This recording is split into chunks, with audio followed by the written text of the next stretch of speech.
കല്യാണം കഴിഞ്ഞപ്പോൾ അവളുടെ വാപ്പ ഇഷ്ടപ്പെട്ട് കുറച്ച് സ്വർണം അവൾക്ക് കൊടുത്തതാണ്.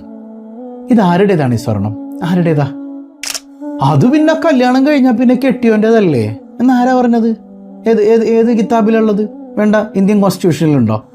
അല്ലെങ്കിൽ വീട്ടിലേതെങ്കിലും കിതാബിൽ അത് രേഖപ്പെടുത്തി വെച്ചിട്ടുണ്ടോ? എടോ, അവളുടെ കയ്യിൽ എന്താണുള്ളത് അത് അവൾക്കുള്ളതാണ്, അവൾക്ക് മാത്രമുള്ളതാണ്. ചില അമ്മായിമ്മമാരുണ്ട് കല്യാണം കഴിഞ്ഞ് വീട്ടിലേക്ക് വരുമ്പോൾ മോളെ അതൊക്കെ ഇങ്ങോട്ട് ഉയർത്തന്നേക്ക് ഉമ്മ ലോക്കറിൽ വെച്ചോളാം. ഉമ്മക്ക് ലോക്കറിൽ വെക്കാനല്ല അവക്കടെ വാപ്പ അത് കൊടുത്തത്.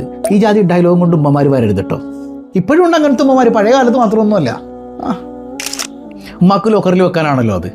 ലോക്കറിൽ വെക്കാൻ ആ കൊച്ചിനറിയാം, അവളത് വെച്ചോട്ടെ. ഇനി ഭർത്താവുണ്ട്, നിന്നെ കെട്ടിക്കൊണ്ടുവന്നപ്പോൾ നിനക്ക് കിട്ടിയതൊക്കെ എനിക്കുള്ളതാ, എനിക്ക് തന്നത്.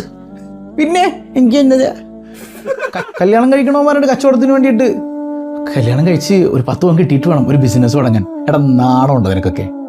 ഇന്നൊരു കാര്യം കൂടെ പറയട്ടെ, അവൾ ഇഷ്ടപ്പെട്ട് തന്നാൽ മേടിക്കാം, ഫൈൻ തുപ്പിനലക്കും. ഇഷ്ടപ്പെട്ട് തന്നാൽ മേടിച്ചോ, നിങ്ങൾ കഴിച്ചോന്നാ ഖുർആൻ പറയണത്. എന്നാൽ അവളിൽ നിന്ന് ബലം പ്രയോഗിച്ച് വാങ്ങൽ നിഷിദ്ധാണ് മോനെ, ചെയ്യാൻ പാടില്ല. അത് അവളുടെ സ്വത്താണ്. ഒരു കാര്യം കൂടെ പറയട്ടെ, പിന്നെ നിങ്ങൾ തമ്മിൽ വളരെ അടുത്തു, ഒരുപാട് നിങ്ങൾ അടുത്തു, വല്ലാത്തൊരു പ്രണയബന്ധം നിങ്ങൾക്കിടയിലുണ്ടെങ്കിൽ പിന്നെ എൻ്റെ നിൻ്റെ എന്നുള്ള വേർതിരിവൊന്നും അവിടെ വരില്ല.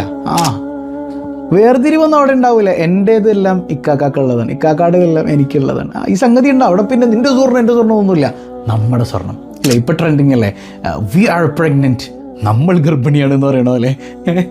ഇത് നമ്മുടേതാണ്, നിൻ്റേത് എൻ്റേതൊന്നുമല്ല. ഇതിനെന്ത് വേണം? പ്രണയം വേണം. ആ പ്രണയം അള്ളാഹു നൽകി അനുഗ്രഹിക്കുമാറാകട്ടെ.